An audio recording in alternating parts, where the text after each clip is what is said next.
Qualifier 1లో Sunrisers హైదరాబాద్పై Kolkata Knight Riders ఘన విజయం సాధించింది. 160 పరుగుల లక్ష్యాన్ని 13.4 ఓవర్లలోనే ఛేదించింది కోల్కతా నైట్ రైడర్స్. బంతితో హడలెత్తించిన మిచెల్ స్టార్క్ 3 వికెట్లతో రాణించాడు.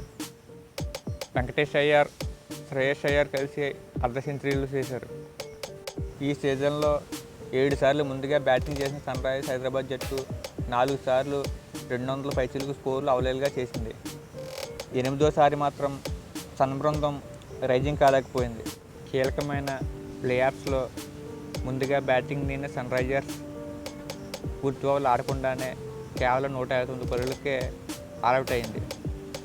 రెండో క్వాలిఫైయర్ ఉందన్న ధీమాతోనో లేదంటే ఓడినా పోయేదేమీ లేదన్న అలసత్యంతోనో కానీ హైదరాబాద్ బ్యాటర్లు పేలవ ప్రదర్శనతో కోల్కతా నైట్ రైడర్స్కు సులువుగా ఫైనల్కు దారి చూపారు.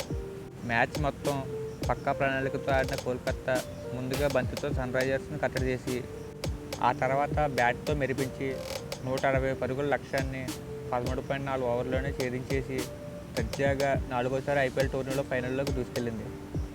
ప్లే ఆఫ్స్ దశ చేరే వరకు మంచి ప్రదర్శన చేసిన కోల్కతా నైట్ రైడర్స్ ఇంకో అవకాశం కోసం ఎదురు చూడకుండా ఐపీఎల్ 17వ సీజన్లో నేరుగా ఫైనల్కు అర్హత సాధించింది. మంగళవారం జరిగిన తొలి క్వాలిఫైయర్లో కేకేఆర్ 8 వికెట్ల తేడాతో సన్ రైజర్స్ హైదరాబాద్ను చిత్తుగా ఓడించింది. లీగ్ దశలో భీకరమైన ఫామ్ కనపరిచిన ఎస్ఆర్హెచ్ మాత్రం కీలకమైన దశలో నిర్లక్ష్యంగా ఆడి చేతులారా మ్యాచ్ను పోగొట్టుకుంది. ఫైనల్ బెర్త్ కోసం ఆ జట్టు రెండో క్వాలిఫైయర్ కోసం వెయిట్ చేయక తప్పదు. టాస్ నెగ్గి తొలుత బ్యాటింగ్ దిగిన హైదరాబాద్ 19.3 ఓవర్లోనే 159 పరుగులకే ఆల్అవుట్ అయింది. అర్ధ సెంచరీతో రాణించిన రాహుల్ త్రిపాఠి 35 బంతుల్లో 50 పరుగులు చేశాడు. హెన్రిక్ క్లాసెన్ 32 పరుగులు చేసి మెరుగ్గా ఆడాడు. కోల్కతా బౌలర్లలో player of the match Mitchell Starc 3 వికెట్లు, వరుణ్ చక్రవర్తి 2 వికెట్లతో సన్ రైజర్స్ పతనానికి కీలకంగా మారారు. తర్వాత చేజింగ్కి దిగిన కోల్కతా 13.4 ఓవర్లలోనే 2 వికెట్లు కోల్పోయి 164 పరుగులు చేసి గెలిచింది. శ్రేయస్ అయ్యర్ 24 బంతుల్లో 58 పరుగులు, వెంకటేష్ అయ్యర్ 28 బంతుల్లో 51 పరుగులు చేసి అర్ధ సెంచరీలతో సన్ రైజర్స్ బౌలర్ల భర్తం పట్టి 3వ వికెట్కు కేవలం 44 బంతుల్లో 97 పరుగులు భాగస్వామ్యం జోడించడం విశేషం. గతంలో కోల్కతా జట్టు 3 సార్లు ఫైనల్కి వెళ్ళగా 2012, 2014లో టైటిల్ సాధించింది. 2021లో రన్నరప్గా నిలిచింది. మ్యాచ్ స్టార్టింగ్ నుంచి కూడా సన్ రైజర్స్కు కష్టాలు తప్పలేదు. కీలకమైన మ్యాచ్లో స్టార్క్ బంతితో నిప్పులు చెరిగాడు.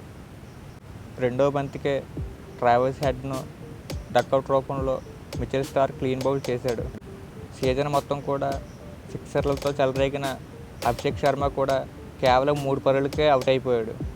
మంచి ఫామ్లో ఉన్న మన తెలుగు కుర్రాడు నితీష్ రెడ్డి 9, షాబాజ్ అహ్మద్ 0 స్టార్క్ వరుస బంతులో అవుట్ చేశాడు. దాంతో సన్ రైజర్స్ పవర్ ప్లేలోనే 39 పరుగులకి 4 వికెట్లు కోల్పోయి పీకలో కష్టాల్లో పడింది. ఈ సీజన్లో కేవలం 6 ఓవర్లలోనే 100 అంతకన్నా ఎక్కువ పరుగులు చేసిన సన్ రైజర్స్ ఈ మ్యాచ్లో మాత్రం 50 పరుగులు చేయడానికి 7 ఓవర్లు తీసుకోవాల్సి వచ్చింది.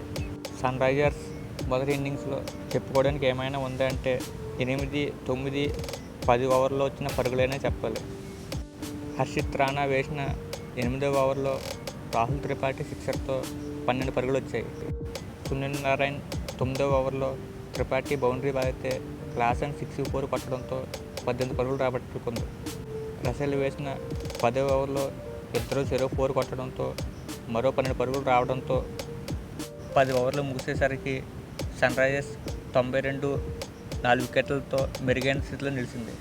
పర్వాలేదు గాడిలో పడింది అనుకున్న టైంలో వరుణ్ చక్రవర్తి వచ్చి టాస్ని అవుట్ చేయడంతో 62 పరుగుల విలువైన భాగస్వామ్యం సరిపడింది. ఆ తర్వాత కాసేపటికే రాహుల్ త్రిపాఠితో పాటు 4 వికెట్లు కోల్పోవడంతో సన్ రైజర్స్ 126 పరుగులకే 9 వికెట్లు కోల్పోయి ఆల్అవుట్ సిద్ధమైపోయింది. ఈ దశలో కెప్టెన్ ఇన్నింగ్స్ ఆడిన కమిన్స్ 24 బంతుల్లో 30 మెరుపులతో 150 పరుగులు స్కోర్ అయినా చేయగలిగింది. అటు బ్యాటింగ్లోనూ పెద్ద ప్రదర్శన చేసిన హైదరాబాద్ ఇటు బౌలింగ్లోనూ తేలిపోవడంతో ఫీల్డర్లు క్యాచ్లు నేలపాలు చేయడంతో నైట్ రైడర్స్కు లక్ష్య సాధన మరింత సులువైంది. వేగంగా ఆడే క్రమంలో నైట్ రైడర్స్ ఓపెనర్లు ఇద్దరు కూడా 67 పరుగులకే అవుట్ అయిపోయారు. ఆ తర్వాత సన్ రైజర్స్ చెత్త ఫీల్డింగ్తో కోల్కతాకు మరో వికెట్ పడలేదు. అయ్యర్లు ఇద్దరు కూడా అర్ధ సెంచరీలతో చెలరేగడంతో కోల్కతా నైట్ రైడర్స్ మరో 38 బంతులు మిగిలి ఉండగానే విజయ తీరాలకు చేరింది.